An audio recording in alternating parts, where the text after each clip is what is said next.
certo, meus irmãos? Morando aí na cidade de Deus, alguns amigos ali, servindo o Senhor como os irmãos servem aqui. Amém, meus irmãos?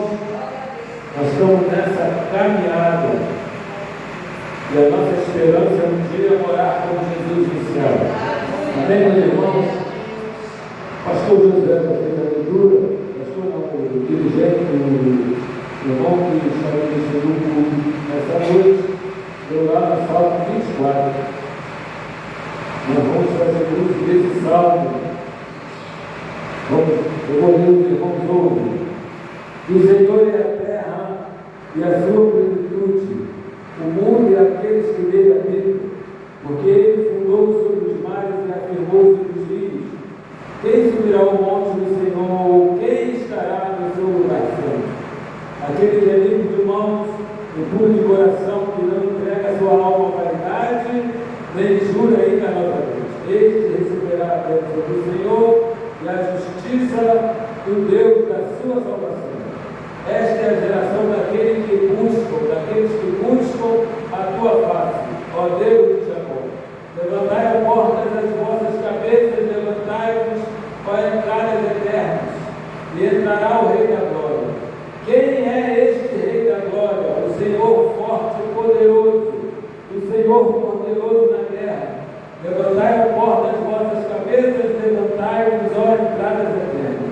Entrará o Rei da Glória. Quem é este Rei da Glória? O Senhor dos Exércitos. Ele é o Rei da Glória. Amém. Podemos sentar, meus irmãos.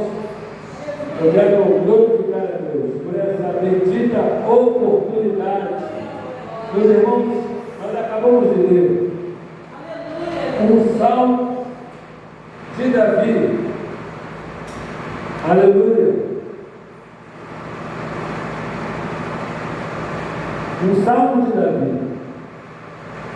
E os estudiosos, os teólogos, aqueles que se aplicam no estudo da palavra de Deus, eles vão nos falar que Davi ele foi inspirado. Esse salmo foi escrito quando Davi sentiu o desejo de trazer a arca do Senhor para Jerusalém. Quando Davi sentiu o desejo de trazer a arca simbolizava a presença de Deus. Mas a história não começa aqui.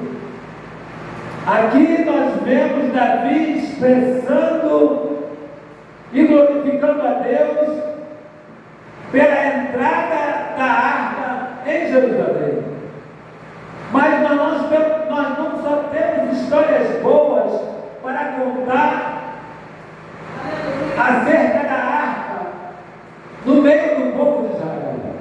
Diz a Bíblia que quando Eli era o sacerdote do templo, ele tinha 2 filhos, Ofni e Finéias. A Bíblia diz que o povo estava no campo de batalha, os filisteus de um lado e o povo de Israel do outro. E diz a Bíblia que eles iam pelejar, e eles, confiando no Senhor, eles saíram a pelejar. Mas naquele dia o povo de Israel morreram em batalha 4.000. Os filisteus passaram a espada em 4.000 judeus, israelitas, naquele dia. E eles ficaram indignados, porque eles costumavam ir em batalha e venciam batalhas, porque o Senhor era com eles. Mas naquele dia, 4.000 morreram em batalha, e os filisteus saíram vencedores, e eles voltaram tristes e cabisbaixos. E aí eles pensaram em seu coração: vamos fazer o seguinte, nós vamos pegar a arca do Senhor, que simbolizam a presença de Deus. E diz a Bíblia, meus irmãos, que o arraial, quando a arca chegou e a Bíblia diz que Ofinéias e seu irmão também chegaram juntos.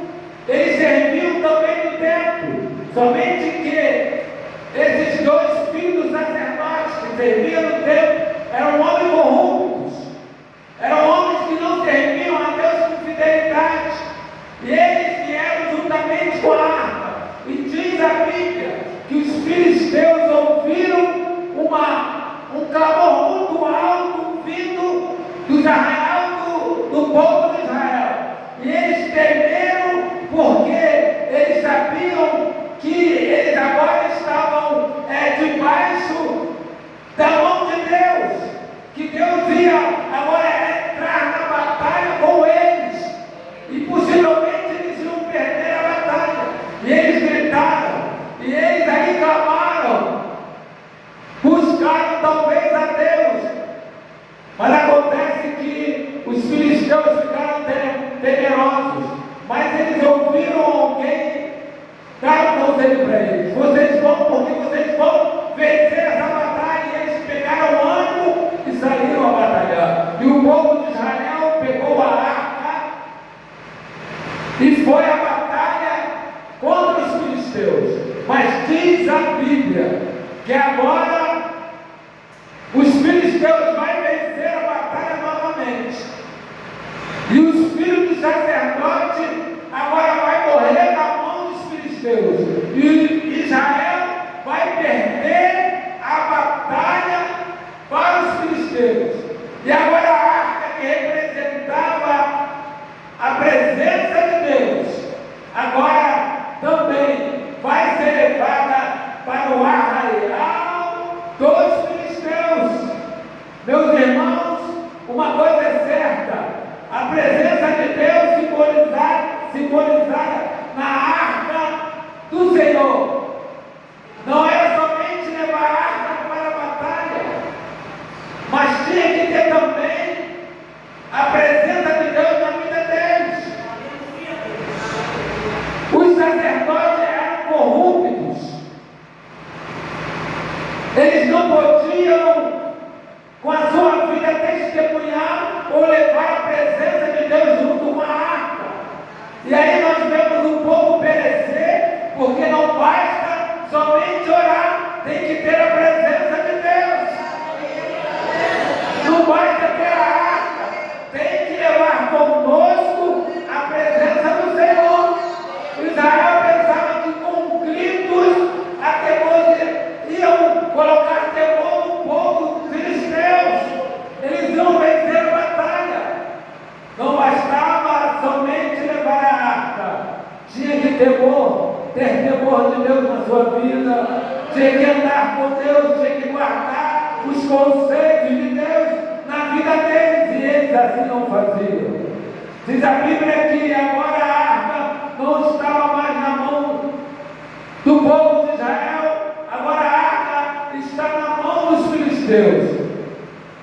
E quando a arca vai para o templo de Dagom, a Bíblia diz que quando chegava a madrugada, Deus operou o milagre. Quando chegou pela manhã, quando eles abriram o templo, a cabeça de Dagom estava inclinada, cortada diante da arca do Senhor. E aí eles colocaram no lugar. Quando foi no outro dia, os braços de Dagom, a cabeça de Dagom estava inclinada na direção da arca do Senhor. Quando chegou no outro dia, o povo dos filisteus foram acometidos de chagas, de doenças, tanto pobre quanto rico. Caiu uma maldição no povo dos filisteus.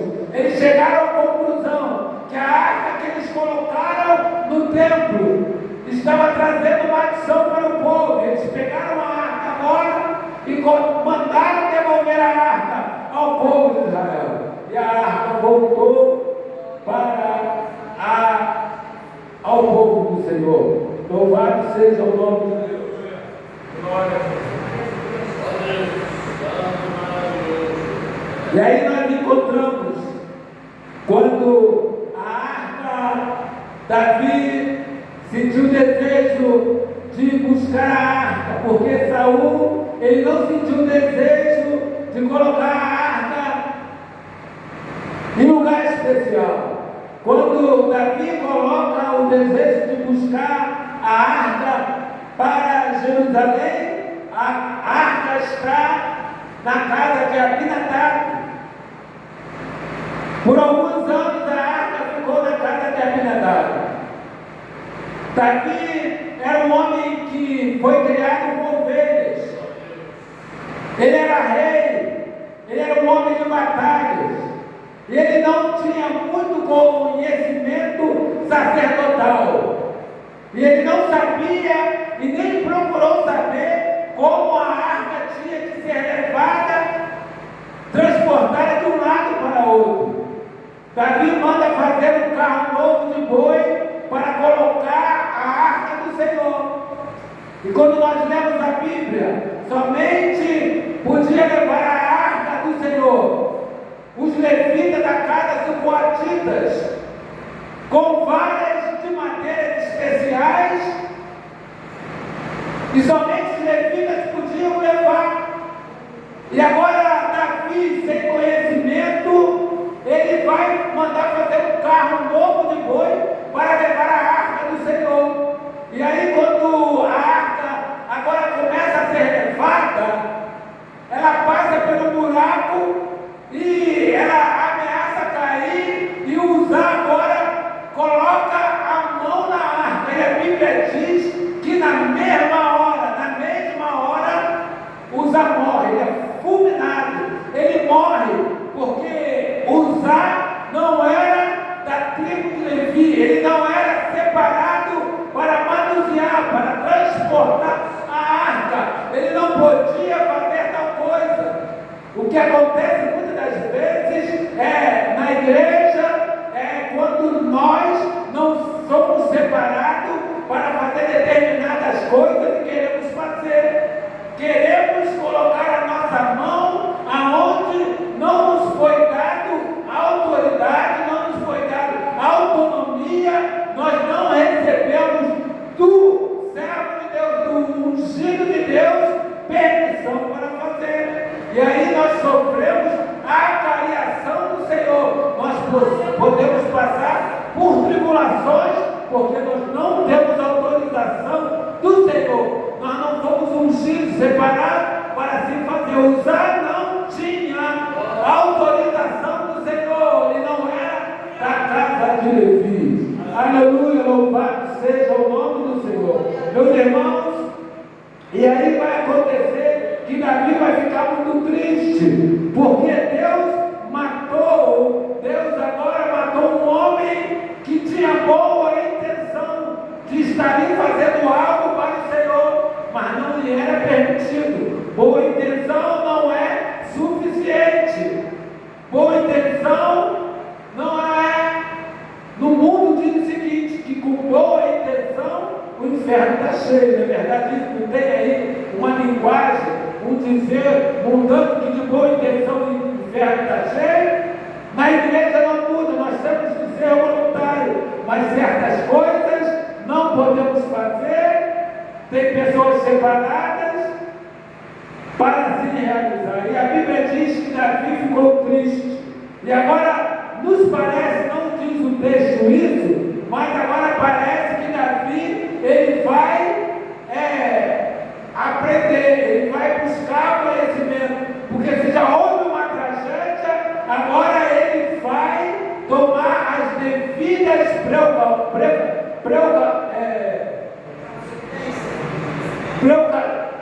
providências. A palavra não quer sair, então vamos trocar porque o português é isso.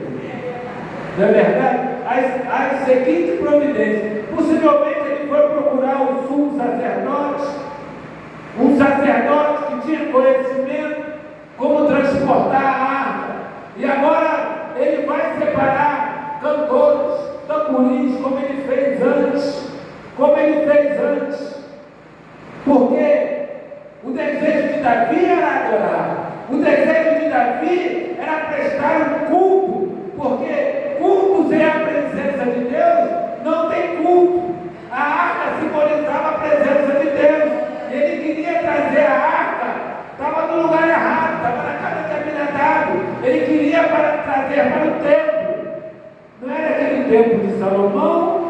era um tempo transitório, porque o templo não tinha sido construído ainda, mas era o templo.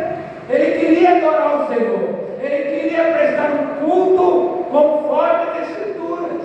E aí agora a Bíblia diz que ele vai se alegrar, porque ele trouxe tamborim, ele trouxe músicos, ele trouxe pessoas especialistas na música para louvar e para adorar o Senhor.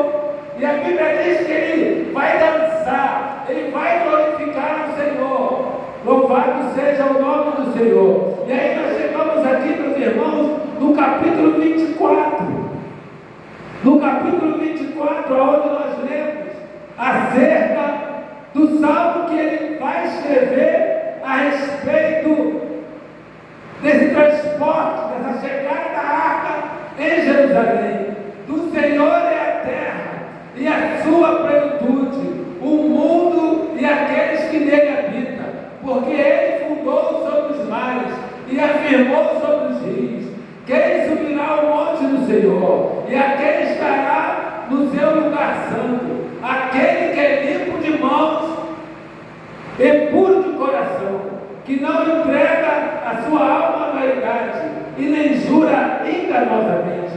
Quando eu li essa passagem, e quando eu li lá em Mateus capítulo 6, se eu não me engano, do versículo 19 ao 23, que tem a oração do Pai Nosso, eu fiz uma comparação, porque um descendente de Davi, chamado Jesus, vai nos ensinar a orar.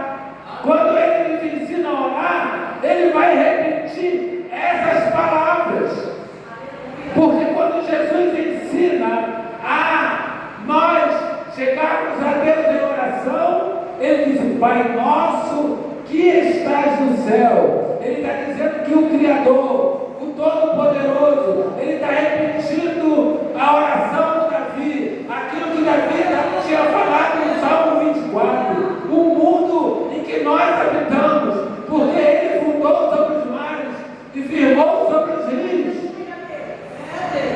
Louvado seja o nome do Senhor. O Pai Nosso que está no céu, santificado seja o teu nome, venha a nós o teu reino. Olha, porque está falando de um lugar santo. Jesus, ele está falando que o reino dele, quando nós entrarmos na presença dele, nós vamos invocar o seu reino, a sua presença.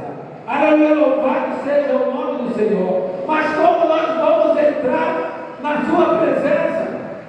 Davi diz que nós temos que limpar as nossas mãos, temos que purificar o nosso coração.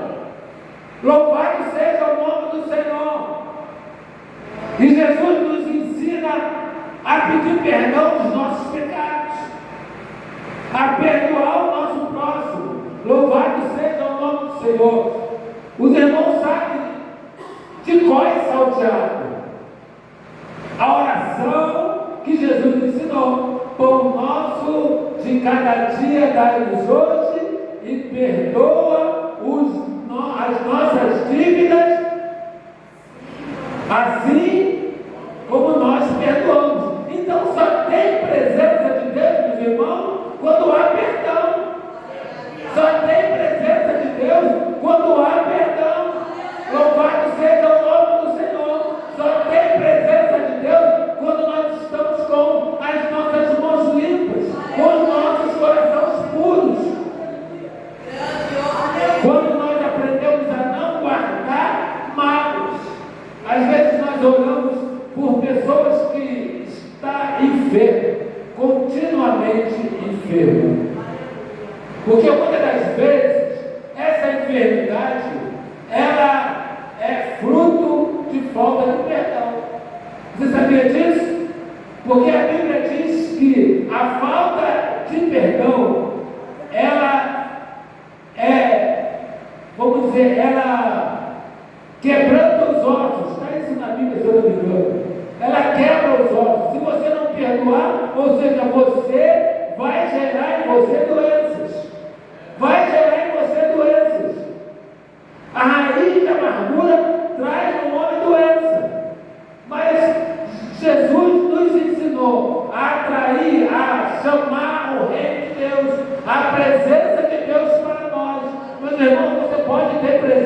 de Deus na tua casa. Você pode ter a presença de Deus quando você vai na padaria. Você pode ter a presença de Deus quando você vai no mercado, quando você vai na escola, porque é o reino de Deus. Aleluia!